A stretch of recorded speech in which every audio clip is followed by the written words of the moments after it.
ఒక్కరి కోసం నువ్వు ఎప్పుడు అవైలబుల్ ఉంటున్నావా?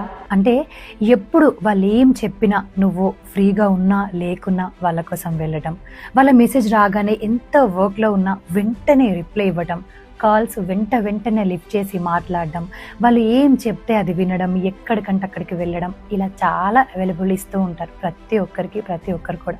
కానీ ఎక్కువ అవైలబిలిటీ చాలా చాలా ప్రమాదం. చివరికి ఏమవుతుందంటే నువ్వు ఫ్రీగా ఉన్నావు కాబట్టి వచ్చావు, నువ్వు ఫ్రీగా ఉన్నావు కాబట్టి రిప్లై ఇచ్చావు, అసలు ఇక్కడ ఏముంది అని అంటారు.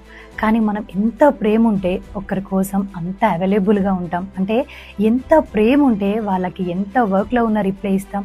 కానీ అలా అనుకోరు కదా ఎదుటి వ్యక్తి, వాళ్ళు ఎప్పటికీ మారరు.